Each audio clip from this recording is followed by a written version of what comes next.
Добро вечер во отвореното студио на телевизија Нова. Вечерва ваш домаќин сум јас, Билјана Василева Трендафилова. Ке зборуваме и анализираме за економијата и последните податоци. Поминаа 100 дена од владењето на новата влада, се случи ребаланс на буџетот, не запреа задолжувањата, но се откри и државната помош за странските компании. Како економската фела гледа на новите мерки избиднувања во економијата, анализираме вечерва со моите и ваши гости, економистот Благица Петрески од Financing. Добро вечер и добре дојдовте во телевизија Нова. Добро вечер, ви благодарам на поканата. Со нас е и поранешниот министер Кристијан Делев од редовите на ВМРО ДПМН. Добре дојдовте и вие во студиото на телевизија Нова. Благодарам за поканата. Ке дебатираме и за очекувањата на бизнис заедницата. Овде е наш гостин и соговорник е Неби Хоџа, инаку председател на Стопанската комора на Северозападна Македонија. Добро вечер и за вас, господине Хоџа. Добро вечер, благодарам на поканата. Петрески, во најновиот извештај на Financing нотирате забавување на странските инвестиции, ги ревидиравте проекциите. Дали може да очекуваме забавување на целокупната економија и како дојдовте до овие податоци? Така, ова е извештајот на кој што се повикувате, редовна публикација на Financing. Тоа е макроекономскиот монитор. Го публикуваме на квартално ниво и главно прави анализа на податоците кои што се јавно објавени, главно од Државниот завод за статистика. И врз основа на тие податоци, врз основа на случувањата во економијата и нормално притисоците кои што настануваат, правиме соодветна проекција како би ја завршиле годината, односно со кој бруто домашен производ би завршила целокупната економија на крајот на една година. Во последниот извештај можеше да се забележи дека во вториот квартал од годината економијата забави, односно се намали за 1,8% од бруто домашниот производ споредено со истиот квартал лани. Главно, ваквото намалување беше движено од падот на бруто инвестициите и падот на градежништвото. Меѓутоа, исто така, може да забележиме дека точно во вториот квартал од годината на некој начин политичката криза и кулминираше, па економијата беше на некој начин жртва на целиот тој изминат притисок. Повеќе пати претходно наговестувавме ние и апелиравме дека целата таа политичка криза, која предолго се задржа на некој начин, влијае главно врз сентиментот на инвеститорите, што тоа се покажа и во вториот квартал од годината. Ни еден инвеститор, ни странски директни инвестиции, ни домашните компании под едни такви услови не би се осмелиле веројатно да инвестираат, и тоа се случи во вториот квартал кога бруто домашните инвестиции се намали. Од друга страна, тоа се рефлектираше и на градежништвото, затоа што дел од инвестициите се рефлектираат директно врз градежништвото, но дел од инвестициите во градежништвото се директно поврзани и од финансирањето на државата, така што економијата беше на некој начин жртва во вториот квартал. Соодветно на тие политички притисоци кои што постоја, се надеваме дека после таквото разрешување дека инвестициите ќе се вратат на некој тек и ќе се стабилизира целокупната економија. Меѓутоа, сепак првата половина од годината беше исклучително критична и заради тоа ја намаливме и целокупната проекција за бруто домашен производ на 0,8% за 2017 година. Секако се надеваме, во најава се и нови мерки, се надеваме дека политичката ситуација ќе се стабилизира, што е исклучително значајна за како понатака економијата ќе се движи. Ке зборуваме во текот на оваа емисија и за другите параметри од најновата публикација на Financing. Не само Financing, туку и државната статистика ги лиферуваше овие последни бројки за раст на бруто домашниот производ од 1,8%. На повидок ли е рецесија која што може да и се случи на македонската економија? Рецесијата веќе е реалност и ние со таа рецесија веќе живееме. Тоа е прашање на дене кога тој ќе се официализира. Во изминатите 100 дена мислам дека на Македонија доживее едно тотално економско фијаско со сите тие мерки и сите тие акции што беа направени од новата влада. Посебно најзагрижувачки е тоа што целиот градежен сектор или целата градежна оператива престана со работа или застана со работа, сите тие капитални проекти се заглавени. ако гледаме макроекономски, ќе видиме дека градежништвото е сам по себе еден од најголемите контрибутори кон буџетот. Се претпоставува дека директно и индиректно негде помеѓу 25 и 30% доаѓаат, значи од буџетот доаѓа од градежништвото и сето тоа, цела таа да кажеме оператива што е поврзана со градежништвото. Тоа што ни се случи во изминатиот период ќе има дополнителни негативни ефекти и дополнително ќе се намалуваат овие бројки за кои што денес зборуваме. Јас мислам дека можеби ќе завршиме и со негативен раст.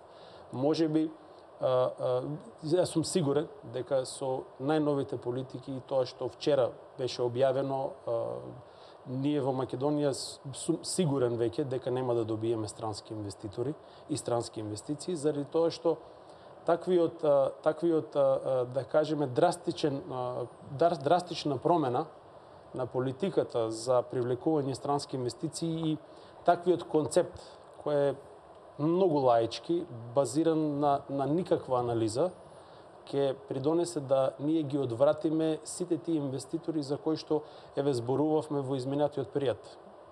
Беше објавена бројката дека околу 60 компании се во напредна фаза во одлуки за инвестирање во Република Македонија, но тоа што вчера беше објавено, јас ви гарантирам дека ниједна од тие компании нема да дојде во Македонија, заради тоа што сите други држави во Европската Унија, па и во обкружувањето, наеднаш стануваат многу поконкурентни и многу подобри дестинации од колку Македонија.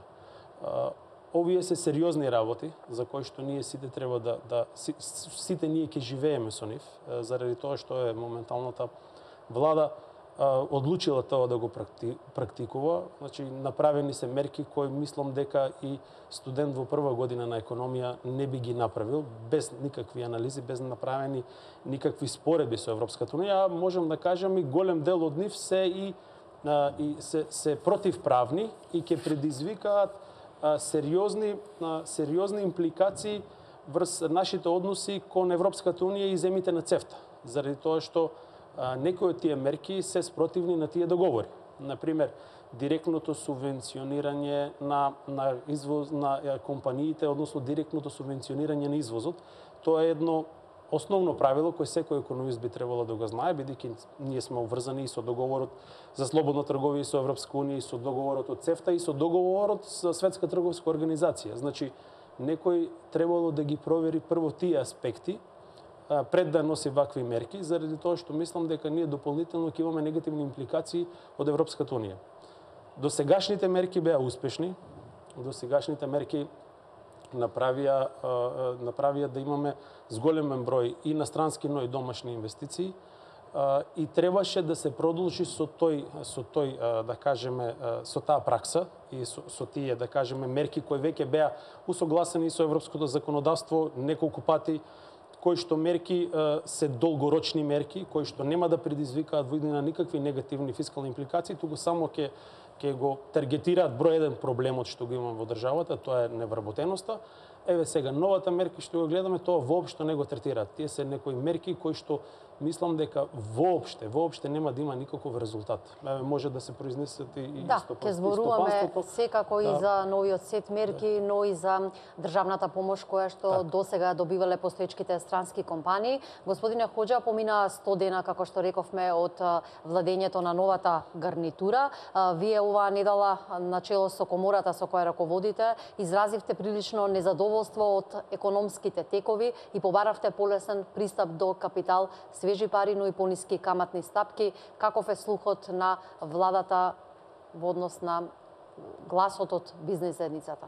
Па, во однос на тоа прашање, ние како комора ги следиме сите настани на владата, како што ги следевме и на сите поставки на прошлата влада, така да во однос на економскиот раст на почетокот ние изразивме незадоволство во некои стапки каде што имаме 20% помалце бруто инвестиции, надворешните странски инвестиции се исто така со некаде 50% намалено учество но не можеме ова се да го адресираме во новата власт. Тие се последици и од едната и од другата, каде што не може да ги критикуваме ни едната ни другата или да ги пофалиме ни едната ни другата. Мислам дека власта која е сега актуелна би требала сите позитивни чекори од минатата власт да ги преземе во обзир и исто така новите чекори кои што се во интерес на нашиот бизнис, како домашен бизнис, би требало повеќе посветување на домашните компании, нарочито на компаниите кои се извозно ориентирани. Тие компании би требало да соработуваат со странските инвеститори, да бидат обврзувачки договори, каде што ние би имале бенефит од тоа, а исто така би можеле и со тоа, значи да го зголемиме бројот на вработени, би можеле да учиме од нив, значи да имаме квалитет на наши производи, за да успееме со нашите производи да излеземе на третите пазари. Така да мислиме дека владата повеќе треба да се насочи и како што се е насочена кон странските инвестиции, да биде исто така и кон домашните компании кои исто така имаат можност да бидат на третите пазари со разни мерки, поддршка, организирање на саеми, промовирање на нашите компании, пошто имаме многу случаеви, пример како Турција, од моje лично искуство, саемите кои ги организираа италијанците пред 20 години, турците беа класични гости по тие саеми, но со таква политика на турската влада, денеска 1/3 од саемот во Италија е со турски компании. Значи, треба така да постапиме и да учиме од другите, за да не се повторуваат такви грешки. Петрески, треба ли да се чуе гласот на бизнис заедницата и конечно домашните компании да имаат еднаков третман со странските кои ќе решат да вложат и да инвестираат? Доколку сакаме да имаме една здрава економија, сметам дека таа економија треба да биде движена од бизнисот. Главно од бизнисот, а после тоа со поддршка од буџетот. Меѓутоа, главно бизнисот треба да биде столбот кој што треба да ја носи економијата и треба да научиме лекции од минатото и од сегашноста за лекции каде што потребни ни се долгорочни стратегии.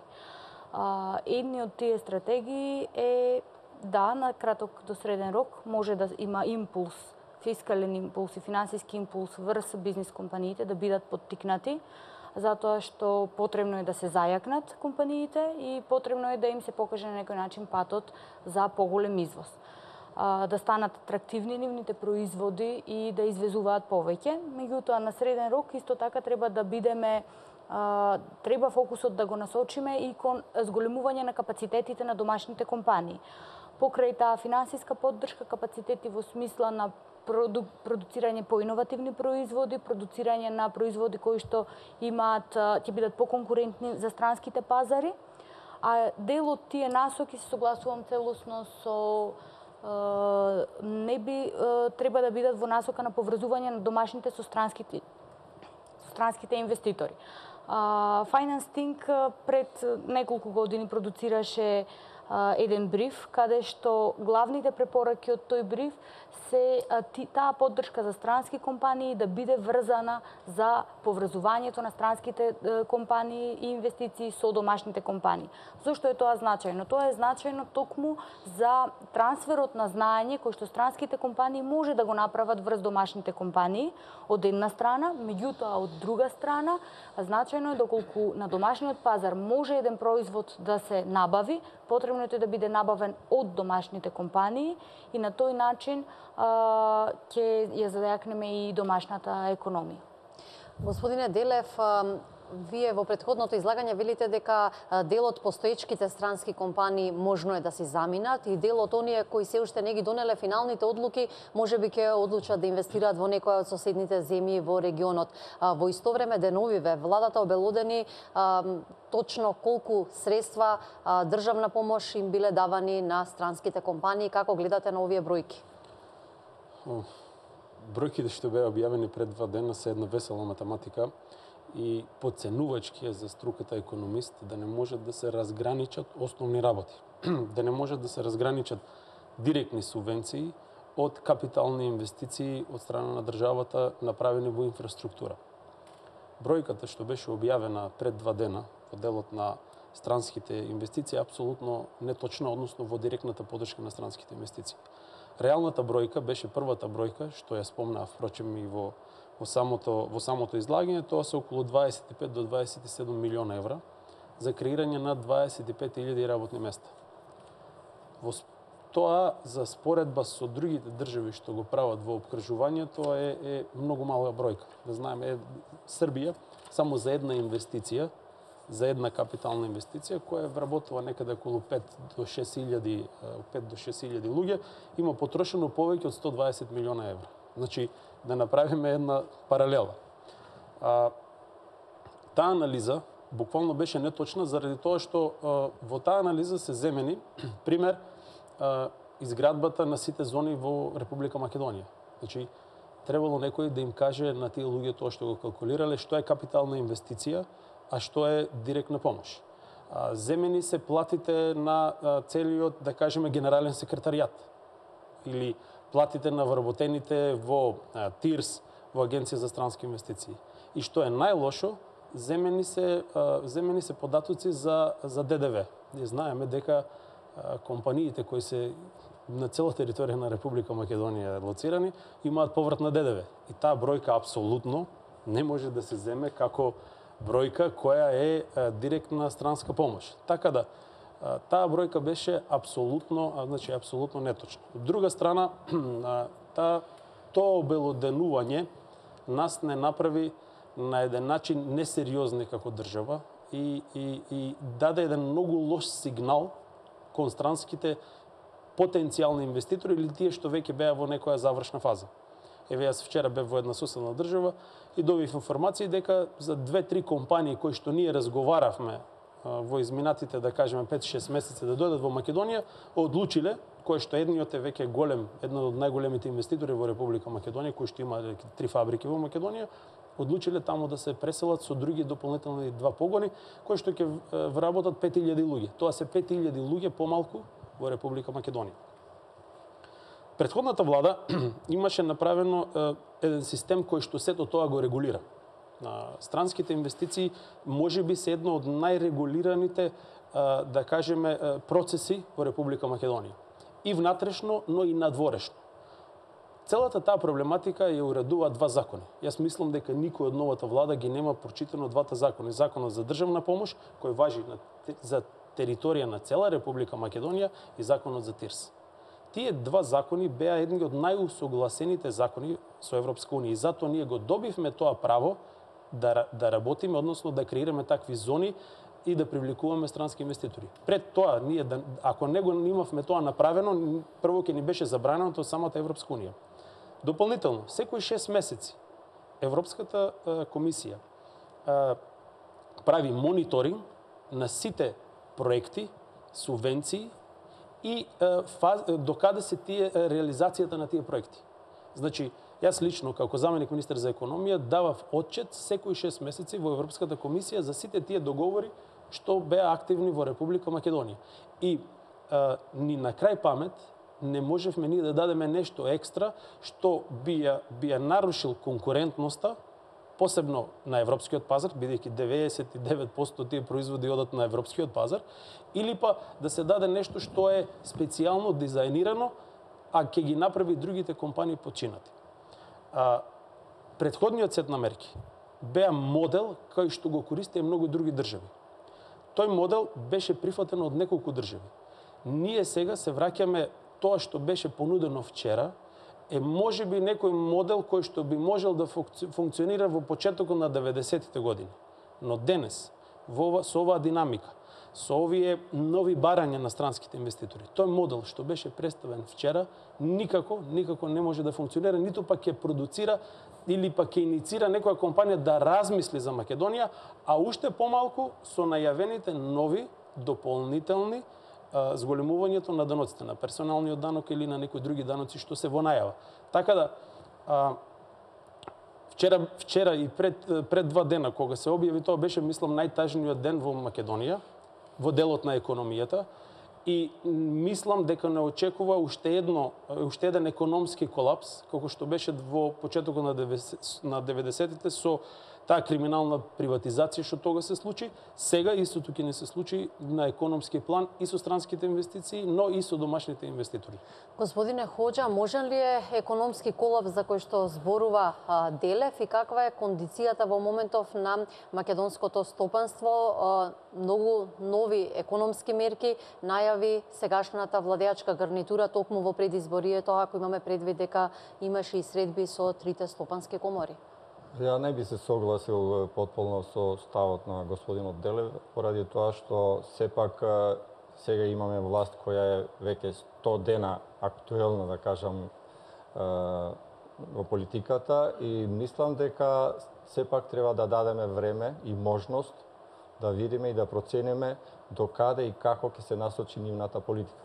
Сега за почеток, ние како Стопанска комора имавме состанок со членките од нашата комора и премиерот со неколку министри од економскиот сектор, каде што се поставија многу прашања, барања, предлог, мерки, измена на закон и така натаму, за кои што добивме одговор од владата дека е формирано посебно тело посебно од органите работните тела кои што се во министерствата, за да ги следат сите овие нови мерки и наши барања. Па мислам дека во однос на тоа политиката која што се води сега не би требало да има некоја огромна промена од претходната власт, само треба да се дополни со барања и посветување и на домашните компании за да бидеме равноправни во тој однос. И мислам дека во таа насока треба повеќе да се работи и да се посвети внимание и на домашните компании, поради тоа што имаме случај, отвараме нови слободни зони или тирс зони, каде што со години се празни, направена инфраструктура, заобколени, поврзани со автопатишта и така натаму, а имаме слободни зони во Скопје, како што е Визбегово, која што е веќе 3 децении функционира, а луѓето бараат основни права, значи водовод, инфраструктура, канализација и електронско поврзување. Значи, имаме случаеви каде што само во Визбегово имаме над 5000 вработени и таму бруто годишниот обрт е околу 650 милиони евро, што значи дека таа е само еден случај, а имаме повеќе случаи и низ другите краишта на Скопје, како што е и случајот за поплавите што беше во Сингелич прошлата година. Очекувавме поддршка на компаниите, претходната власт немаше слух за тоа, за поддршка или да се најде начин и решение кое што ние го предложивме и дадовме неколку сугестии како тоа може да се изреализира и да се излезе на пресрет на тие компании со различни мерки, олеснувања, но слугот не беа во можност да ги изреализираат тие наши барања и сега истите барања ние ги повторуваме со надеж дека нешто ќе изреализираме од тоа. Правиме куса пауза за реклами и се враќаме со вечерашнава анализа во отвореното студио на телевизија Нова. Останете со нас. Вие сте со отвореното студио на телевизија Нова, во кое зборуваме за економијата. Петрески го слушнавме ставот на бизнис заедницата и нивните очекувања. Ако се вратиме на последната публикација на Financing, во која нотирате забавување на економијата, воздржано со странски и од домашни инвестиции и ревидирање на проекциите. Прилично оптимистички се и владините проекции. Дали ќе се реализираат или можеби повторно се тоа ќе зависи од економските текови, па и можна надолна корекција? Проекциите за раст на среден рок се околу 5%.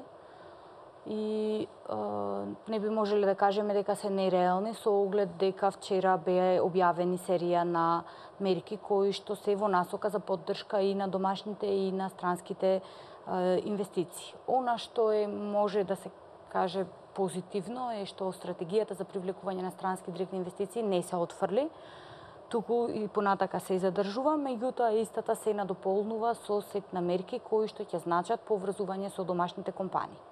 Дел од тие мерки значајно е што се структурирани и димензионирани на начин каде што ќе поддржат компании кои што имаат потенцијал да плаќаат повисоки плати, а тоа е позитивно поврзано пак директно со животниот стандард на населението.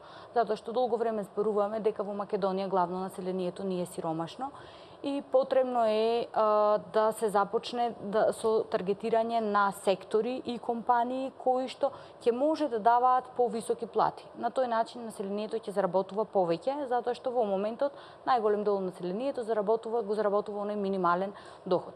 Меѓутоа, она што се уште треба да се доразјасни е стратегијата во кои сектори ние како економија ќе се движиме.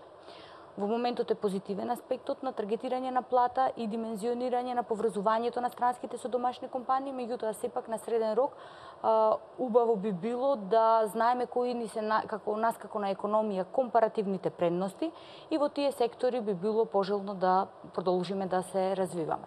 Така што на среден рок, доколку овие мерки се успешни, доколку бизнис заедницата ги прифати и бруто домашниот производ и индустријското производство продолжат да растат, се надеваме дека на среден рок возможно е да ги оствариме проектираните 5% на бруто домашен производ. Кога зборуваме за стандардот на граѓаните, за креирањето на нови работни места, едно од предизборните ветувања на оваа владеачка гарнитура беше 500 евра просечна плата за секој еден македонец. Кога можеме да го очекуваме тоа во реалноста да ни се случи, ако знаеме дека и пензионерите, но и вработените во администрацијата веројатно очекуваат корекција на нивните лични примања?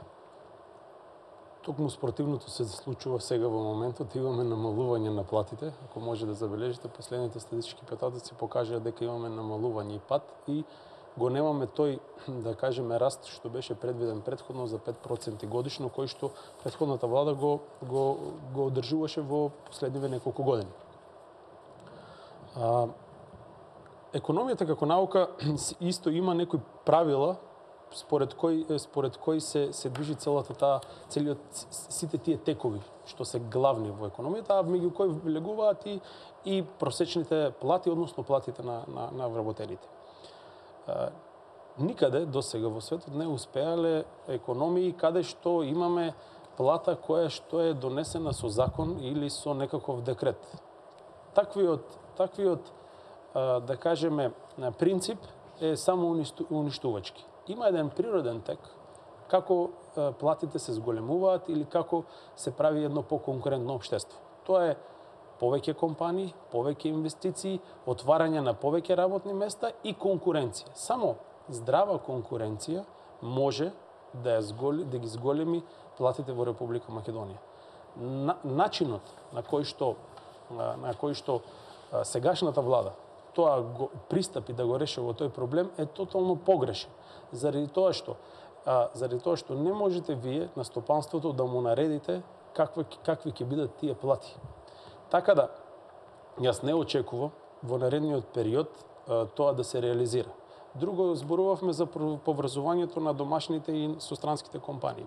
Претходната влада имаше еден многу добар проект кој започна, кој што проект требаше да трае 4 до 5 години, проект кој што се реализира со Светска банка, кој што беше инициран од една средба и една презентација од вашата, да кажеме, think tank организација, кој што проект требаше да направи еден поголем, што се вика во економијата spillover ефект или ефектот на странските компании врз домашните инвестиции. И ние тоа сериозно го свативме и пристапивме кон тоа и тој проект почна со тоа што има неколку фази на тој проект, каде што домашните компании требаше да се подготват финансиски, со ноу-хау, со технологии, со обуки, за да бидат, да кажеме, на еден начин добавувачи и да направат, да кажеме, договори со тие странски компании. Начинот на кој што, и тоа е еден природен тек кој што заедно го работевме со Светска банка, како нашите компании би имале многу поголемо учество во поголемо учество, односно поголем бенефит од тие странски инвестиции што дојде во Македонија. Жално е тој проект да не продолжи, бидејќи начинот на кој што сега тоа се прави и се прават такви обврзувачки работи нема да даде никаков плод, заради тоа што не можете вие на една компанија која што бара софистицирани производи кои треба да имаат одредени стандарди, да можете да и го наметнете тоа ако нашите домашни компании не се спремни тоа да го направат. Прво, значи, треба да се вратиме неколку чекори назад, да им помогнеме на домашните компании да дојдат до тоа ниво, за да може тоа да го реализираат. Друго, тоа што беше кажано вчера за помошта и на домашните и на странските компании. Тоа е едно многу конфузно решение, кој што ја мислам дека во Македонија малку луѓе од стопанството можеа вчера да сватат што всушност владата понуди. Дали е тоа 22.000 денари или е 28.000 денари, на кои што тие ќе дават некакви субвенции. Значи, целиот тој процес вроди само една конфузија, која што сепак мислам дека нема да се реализира ни еден проект за тоа, ниту па ќе придонесе да се креираат некакви работни места или да ја подобри економската клима во Македонија. Петрески, сакавте да реплицирате во однос на подготвеноста на домашните компании? Сакам да дополнам дека таквиот тип на проекти кои што биле започнати за поврзување на домашните компании и за градење на капацитетите, препорачливо и понатака да продолжат. Се она кое што се испоставило како добра пракса, подобро би било да бидат продолжени или да бидат видоизменети доколку се идентификувале одредени аномалии, меѓутоа не може се да отфрлиме. Секако може да учиме на грешки и она што не се испоставило како коректно треба да го замениме со нешто кое што функционира и понатак. Меѓутоа во таа насока на градење на капацитетите на домашните компании исклучиво треба да се посвети внимание. Факт беше дека нивото на кое што го бараат странските компании, нивото кое што го нудат домашните компании, постои одреден јас. Дел се однесува на технолошкиот развој, дел се однесува на капацитетите за поврзување и лидерство можеби, меѓутоа во еден значаен дел е тоа што странските инвестиции кои што беа привлечени во моментот не соодветствуваа со нивото и оние производи кои ги носат домашните компании. Така што можеби во следниот период и тука треба малце да се води повеќе сметка кој тип на сектори ние ќе ги привлекуваме.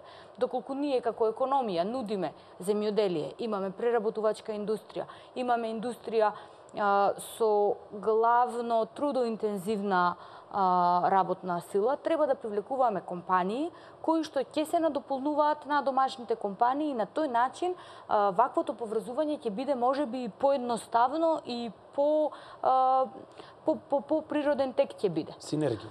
Ќе има поголема синергија. Така што од тој аспект се надевам дека треба да се посвети повеќе внимание.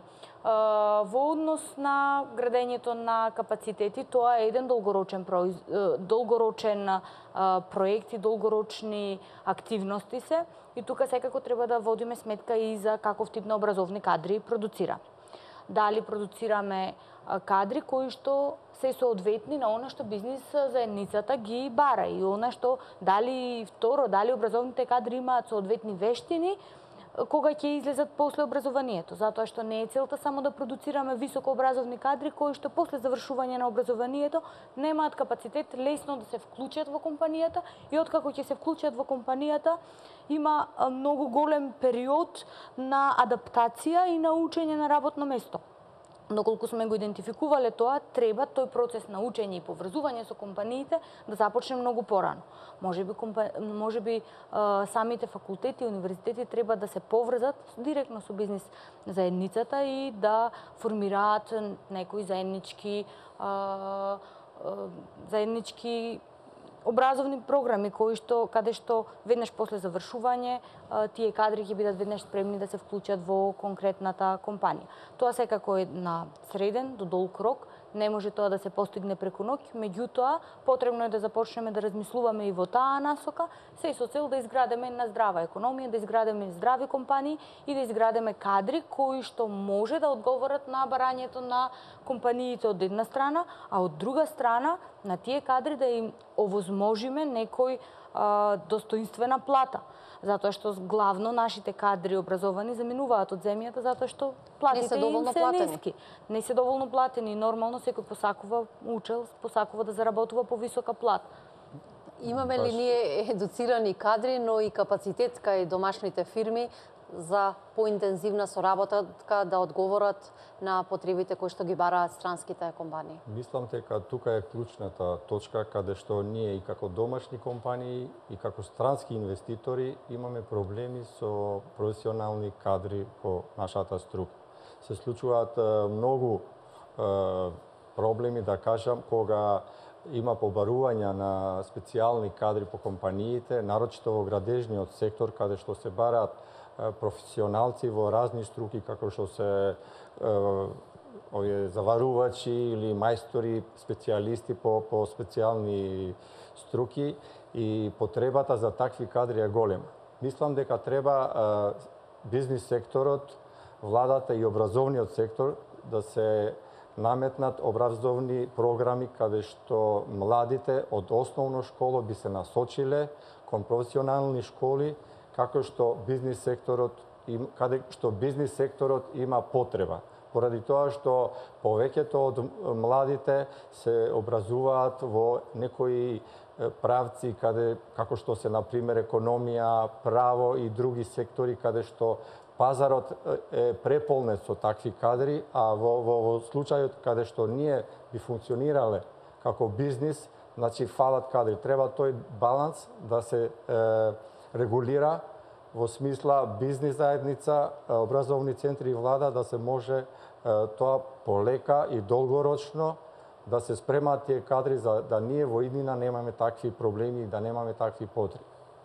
Добро, може би во таа насока треба и бизнис секторот да се наметни со своите барања, меѓутоа и со отвореноста да прима млади кадри, затоа што често сведоци сме на конкурси каде што се бара искуство, а тие млади кадри треба некаде тоа искуство да го стекнат. Така што може би сега е периодот кога бизнис секторот треба да подаде рака на младите и треба да ги инициира токму тие заеднички програми на универзитетите. Така е, но сепак младите денеска сите идат кон тоа да идат на високо образование по факултети, да специјализираат, значи да магистрираат, а во друга страна фалат стручни кадри каде што ние претежно, значи знаеме во Македонија како гранки или сектори, градежниот сектор е меѓу најјаките сектори каде што бара најмногу работна сила. И имаат разни компании кои што се во нашата комора, имаат потреба од такви кадри и се насочуваат кон Албанија или другите соседни држави. Дури некои викаат ќе идеме, ќе земеме работници и од Кина. Така да мислам дека треба повеќе да работиме од тоа, значи од основното школа, значи средните професионални школи кои на времето беа доста актуелни, а во последно време сите се насочени кон факултети и високообразовни центри. Тоа е. Важна е едукацијата, но важно е што ќе им понудиме на странските компании, каква деловна клима ќе нотираат, ќе видат кога ќе дојдат да инвестираат. Што е клучно за да ги донесеме оние странски компании кои веќе апикирале Македонија како дестинација за инвестирање? Ниските плати во Македонија никогаш не биле пресудни за одбирањето на Македонија како нивна идна бизнес дестинација. Значи, тоа никогаш не било пресудно за нив, ниту пак даночните олеснувања, што ги нудевме за почетокот. Впрочем, имаме и неколку сериозни, големи компании кои вработуваат неколку илјадници луѓе, таков е примерот во Кочани и во неколку други такви инвестиции, кои каде што немаат апсолутно никаква државна помош, ниту па сакат да користат државна помош. Македонија има една добра локација и е логистички можно да испорачува до тие компании што се, да кажеме, блиску до нивните линии каде што тие производи нели се монтираат или се асемблираат. И тоа за нив беше така еден прв предизвик. Втор предизвик беше во Македонија имавме од минатото една традиција во машинството, во преработката на метали и разни такви, да кажеме, производи, кој што беше доволен иницијатор да овие компании видат дека во Македонија има таков човечки потенцијал прво за да дојдат. Претходно, јас не се согласувам дека ние немавме концепт. Концептот го имавме и го направивме. Претходно, значи, претходната влада имаше готов производ кој што им го нудеше на странските инвеститори. Дојдете да инвестирате во Македонија заради овие неколку компаративни предности што ги има Македонија пред, да кажеме, земите во обкружувањето. И со таков производ ние настапувавме на тие преговори. Но, доколку само еден сегмент од целиот тој мозаик се растори, односно се покачи персоналниот данок или, не знам, некој од другите, да кажеме, социјалните контрибуции или нешто слично што сега е во најава, целиот тој фактички производ ја губи самата смисла.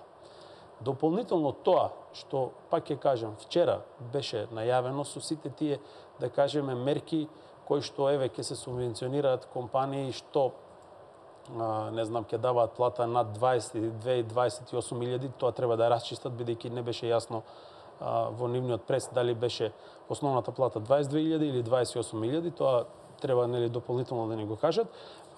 Сепак тоа што ни го кажа не го таргетира проблемот број 1 во Република Македонија.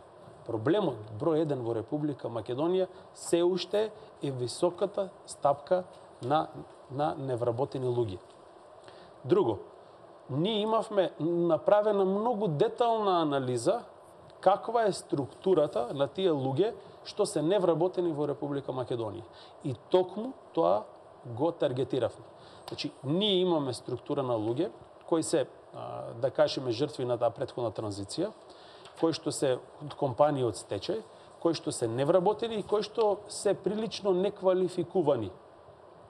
Од една таква основа ние тргнавме да таргетираме компании кои се трудоинтензивни и кои што бараат ангажирање на многу луѓе. И не случајно претходната влада се таргетираше токму на автомобилскиот сектор. Ние по региони ги имаме определено сите тие каде што и која структура на луѓе. И не случајно, ако ги гледате фабриките во Македонија, не се концентрирани на едно место, туку тие се низ целата територија на Република Македонија. Остана во Македонија уште неколку града каде што може да се примат големи капитални инвестиции, каде што ќе се вработат повеќе, да кажеме, од 2, 3 или 5.000 луѓе. Такви останаат 3-4 локации на кои што претходната влада беше посветена, таргетирана, за да може да се донесат такви компании. Бевме во преговори со такви компании кои што ќе ангажираат 3, 4, 5.000 луѓе. Мислам дека вкупната бројка на луѓе, ако се реализира, беше околу 25.000 на цела територија на Република Македонија. И тоа значително ќе намалеше невработеноста во Република Македонија. Тоа беше главниот фокус. И на тоа ние бевме посветени и на тоа имавме ние многу резултати. Откога тие, да кажеме, ќе ги задоволиме тие основни потреби, значи луѓето треба прво било каде да се вработат. Тие се луѓе што се невработени. Кога ќе се вработат, кога ќе дојдат дополнителни компании, тогаш почнува да се зголемува конкуренцијата, а со тоа и платите и стандардот. Тоа е природниот тек. Сето друго е утопија, сето друго е некој гола политика, кој што дневна политика, кој што само на граѓаните им дава тоа што сакат денес да слушнат, а нема никаква научна основа, ниту пак некаква подкрепа од било која економска теорија моментално. Невработеноста во моментов е спуштена на 24,3%, но како да се креираат нови работни места и како да се намали и овој процент? Точно, невработеноста е веќе структурен проблем. Делумно се намалуваше поради странските директни инвестиции, меѓутоа сепак значајна е невработеноста, посебно кај младите, кои што е над 50% и таа не се намалува. Дел од невработеноста може и понатака да продолжиме да ја намалуваме преку странските инвестиции, меѓутоа во еден значаен дел мора да се подкреме на домашните компании, мора да ги зајакнеме домашните компании и невработеноста треба да се намалува токму преку бизнис секторот. Не може и понатака се надеваме преку намалување преку државна администрација, затоа што тука е ограничен капацитетот, меѓутоа главно преку бизнис секторот и преку поддршка на мали и средни претпријатија, односно стартапи. Младите може би потребно и да покажат поголема иницијатива, но од друга страна да бидат токму тие кои што ќе бидат поддржани и насочени да отвараат сопствени бизниси. Секаде во најразвиените земји младите се тие кои што се моторот на една економија, се похрабри, повеќе ризикуваат, може би имаат и повеќе можности, затоа што кај нас сепак ако едно лице не може да земе кредит, нема соодветна финансиска поддршка, не се охрабрува така едноставно да отвори бизнис, па макар и имал одлична идеја. Сметам дека токму во таа насока преку самовработување, креирање на сопствени работни места и креирање на места за останатите е излезот од кој што може невработеноста на природен начин да се намалува. Така, сите очи се вперени во домашните стопанственици кои треба да отворат и нови работни места и кои навистина треба да бидат главен двигател на економијата. Господине Хоџа, токму вашата комора ве номинираше во предизборната трка вие да бидете човек назначен и номиниран за вице-премиер кој ќе се грижи за економските прашања. На тоа столче во моментов е господинот Кочо Андјушев, кој исто така доаѓа од бизнис сферата. Очекувате ли поголем диалог бидејќи станува збор за бизнисмен? Па ние повеќе од 10 години како Стопанска комора побаравме од претходната власт, а и од ова да номинираме човек од бизнисот кој што ќе биде близко до премиерот или во владата, каде што он ќе биде тој што ќе ги поврзува идеите, побарувањата и искуството од бизнисот во креирањето на политиките. Мислам дека таа позиција е позитивна во однос и во очекување на бизнис секторот и се надевам дека позицијата на вице-премиерот, кој што доаѓа од, да кажам, од компанија која е од големите, не од средните и од малите, ќе има почит и поддршка и соработка и пошто знаеме дека во Македонија над 60% се мали и средни предпријатија, така да таа соработка и тој однос треба да се разработува повеќе и да имаме и ние некој бенефит од тоа. А како можност и идеја за креирање и на нови работни места, ние како комора исто потенциравме ремитанците кои доаѓаат од нашите да кажам иселеници или нашите сограѓани кои што се надвор од државата да се пренасочуваат, мислам дека 2016 негде 960 милиони. Да, дознаките се и поголеми од странските директни инвестиции кои што ги Така да тие средства би можеле со една политика да се пренасочуваат, пошто знаеме дека имаме доста млади кои што живеат од такви средства, а немат ни работно искуство, ни работни односи и секогаш се во очекување на средства кои ги праќаат нивните роднини или некој од нивната породица. И мислам дека тие луѓе од диаспората со таков чекор повеќе ствараат паразити, него помагаат во општеството и во нивните породици, да кажам. Тоа е еден чекор каде што мислам дека би имале двојна или тројна придобивка, каде што дел од тие средства би можеле да ги финансираат, каде што тие нивни членови од семејствата би се вработиле, значи би го намалиле бројот на невработени, би створиле работна навика на тие луѓе и младите би останале во државата, не би сонувале да избегаат од државата. Тоа е еден дел од нашите согледувања, а има многи други прашања каде што ние како приватен сектор, значи со поддршка на политиката, би можеле да створиме и нови работни места. Така е, тоа е една традиција, можеби некој ментален склоп за кој што ќе треба доста време за да се разбијат тие стари навики. Да, точна е таа констатација во однос на дознаките. Ние повеќе пати сме ги истражувале и факт е дека дознаките се еден значаен износ кој што земјата го прави без никаков дополнителен ангажман. И тој износ веќе ги надминува износот на странски директни инвестиции, а сепак дознаките најчесто се користат за покривање на тековната потрошувачка. Тоа пак не укажува дека и нивото на сиромаштија, можеби и тој животен стандард на населението се одржува токму преку тие странски директни инвестиции, односно преку тие дознаки.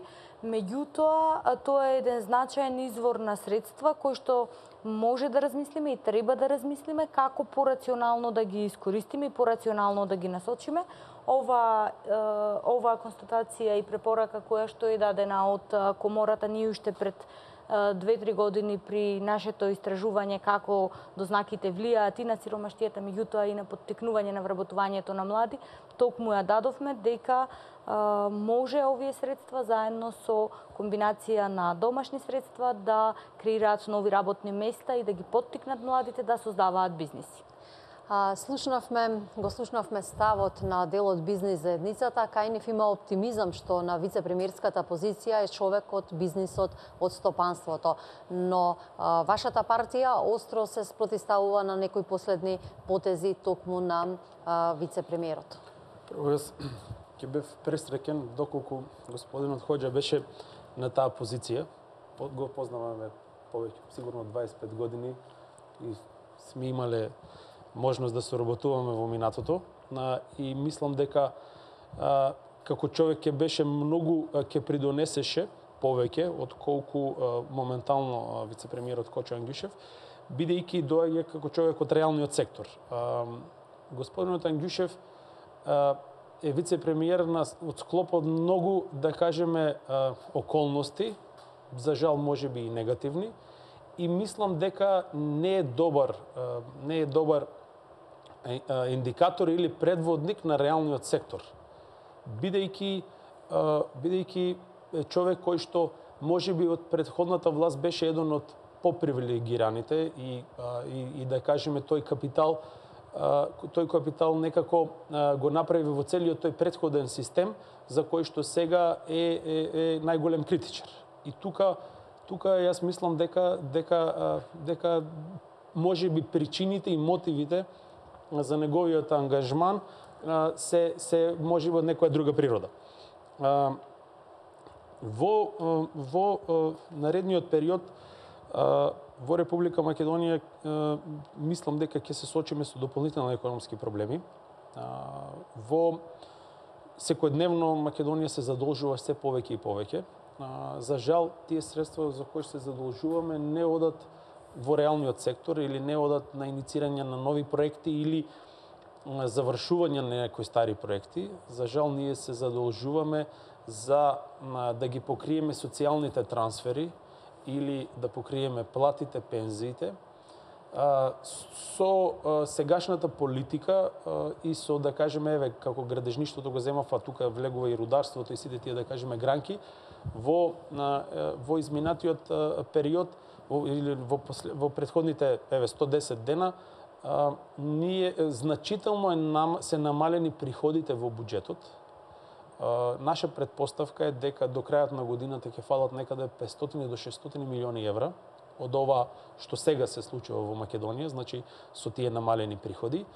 И тоа ќе значи дека владата ќе гледа да прави некаков, да кажеме, ќе гледа да прави некакво покривање на тие обврски со издавање на некаква нова еврообврзница, за кое што мислам дека доколку не бевме сега во предизборен период, тие и ќе издадеа, кое што апсолутно ќе биде непродуктивна, заради тоа што ќе оди кон покривање на социјалните трансфери, и доколку не се вратат капиталните проекти, доколку не се има во градежништво, доколку не се поттикне рударството, знаеме целата една негативна кампања што беше кон рударството, или доколку не се поттикнат такви неколку носечки индустрии во Република Македонија кои сега се на статус кво, Македонија ја чека не само рецесија и многу поцрно економско сценарио во следната година. Така да ние не можеме веќе да се надеваме дека еве дојде новата влада ќе биде поддржана финансиски од Европската унија. Не, тоа нема да се случи заради тоа што нашиот праг на задолжување со овие, да кажеме, дополнителни задолжувања што се направени, еве денес добив информација дека се бара нова обврзница во Македонија, ќе се излезе ќе има ново задолжување за 60 милиона евра, кое ќе користи за пак нели за социјалните трансфери. Со тоа темпо ние нема да можеме веќе како стопанство, како економија да ги плаќаме тие камати или тие рати кои што еве новата влада се повеќе и повеќе не задолжува. Не зборуваме овде за покачување на платата или каде е тој, да кажеме, метарот за задолжување или бројчаникот за задолжување за кој што нели толку се зборуваше во изминатиот период, за да може нели граѓаните да видат со кое темпо ние продолжуваме да се задолжуваме, но што е разликата, се задолжуваме непродуктивно. Како да запрат задолжувањата и ќе може ли да издржи државната каса без издавање на нова еврообврзница? Така, во контекст на задолжувањата, јавниот долг како процент од БДП во вториот квартал бил 46,1%, а во првиот квартал бил 46,4%, што е незначително намалување на задолжувањето. Неодамна имавме истражување во контекст на тоа каде е таа граница. Просторот за дополнителни задолжувања не е многу голем. Најголем дел од тој простор главно беше исцрпен во изминатиот период, така што критичната граница од 50 до 59% од бруто домашниот производ. Меѓутоа, таа граница многу зависи од тоа како ќе бидат инвестирани средствата. Многу малку се зборуваме за ефикасното трошење на средствата и да бидеме реални, и во минатото најголем дел од средствата беа трошени на социјални трансфери, пензиски трансфери, многу помал дел. Не од задолжувањето. Многу помал дел отпаѓаше на капитални расходи, каде што најчесто се движат до 10%, секогаш кратењата беа на капиталните расходи. Треба повторно да извлечеме поука од тоа дека задолжувањата треба да бидат исклучиво наменети во продуктивни проекти. Проекти кои што значат инфраструктура, проекти кои што ќе го подигнат бруто домашниот производ. Колку ние ќе инвестираме од буџетот, а посебно од задолжувањата во проекти со високи фискални мултипликатори, толку ние тој бафер ќе го зголемуваме и понатака.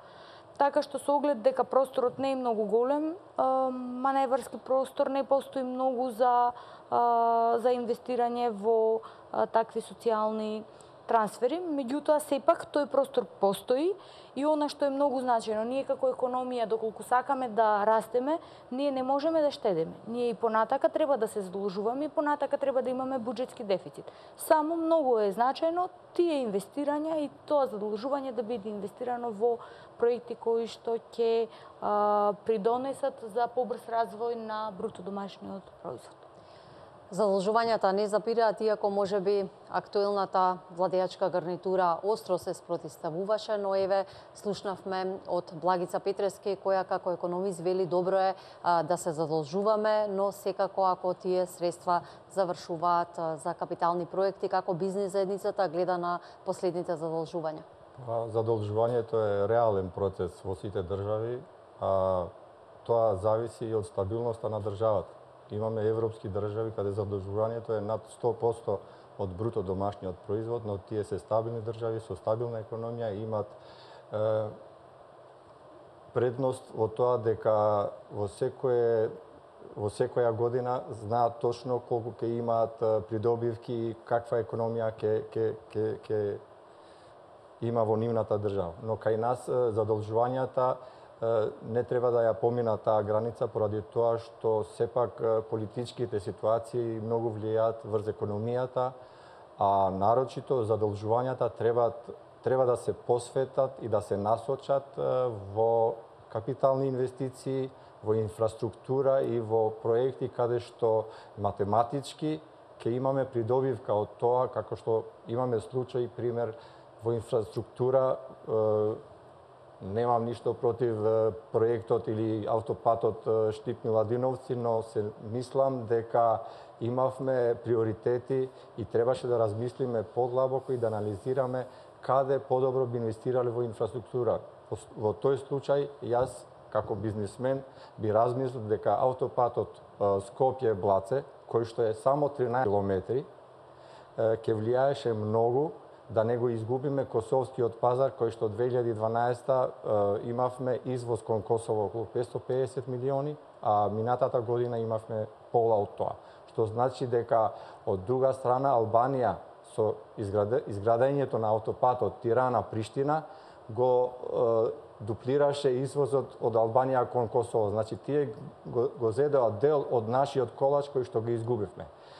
Не зборувајќи уште во друг дел каде што косоварите секојдневно трошат во Македонија за здравствени и за шопинг, каде што вчера имав случај во една приватна клиника, над 50% од колите беа со косовски регистрации, што значи дека ние треба паметно да размислиме, да ги привлечеме или барем да ги задржиме тие потрошувачи, пошто тоа е наш профит и во интерес на нашата држава. Така да треба паметно и добро да се анализираат и да се предвидуваат cost benefit анализи за секоја инвестиција.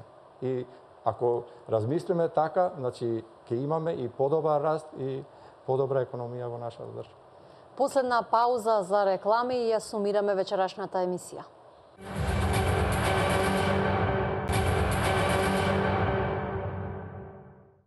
Вие сте со отвореното студио на телевизија Нова, посветено на економијата. Господине Делев, кои 3 приоритети треба да ги спроведе новата гарнитура за да живне економијата?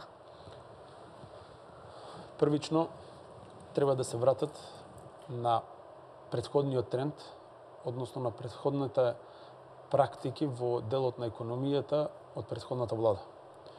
Значи, тоа значи капитални инвестиции, тоа значи привлекување странски инвестиции, но и поттикнување на домашната економија, поврзување меѓу двете, меѓу домашните и странските компании и секако промовирање на Македонија надвор.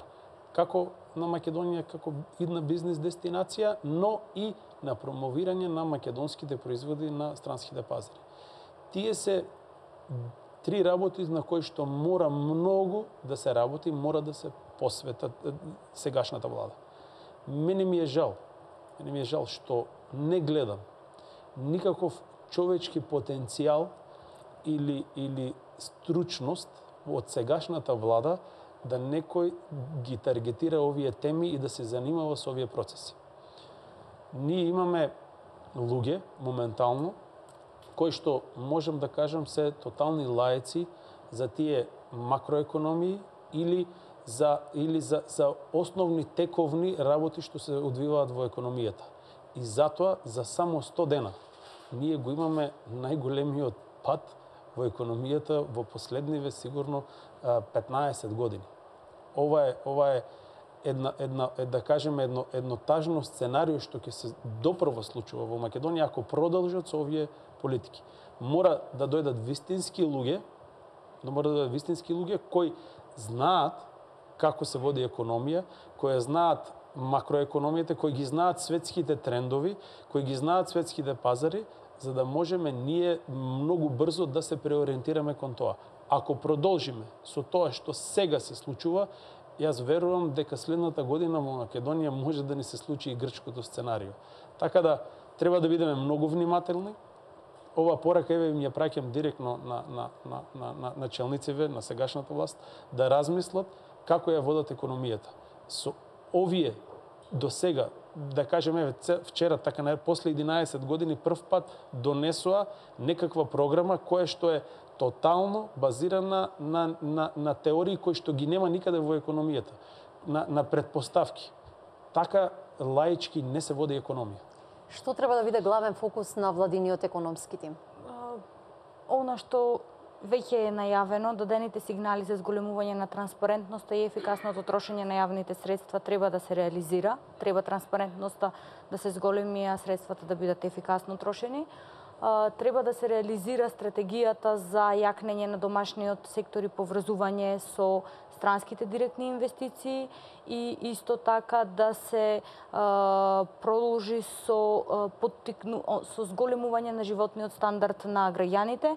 Една од тие насоки е воведувањето на, односно порастот на минималната плата, а вториот чекор е воведувањето на минималниот гарантиран доход.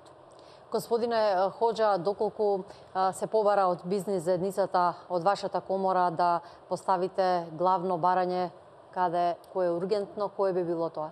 Па како приоритети, значи ние како бизнис сектор, како и секогаш, бараме погодна клима или услови за извршување на нашата дејност, а тоа како точка, значи најбитни барања за бизнис секторот би биле транспарентност на трошењето на парите на граѓаните, инфраструктура, отварање на нови гранични премини, соработка со нашите производствени капацитети, со компаниите или со државите во регионот и зашто да не, да заедно ние како мали држави и мали производствени капацитети заеднички да настапиме на третите пазари, каде што мислиме дека со таа соработка би го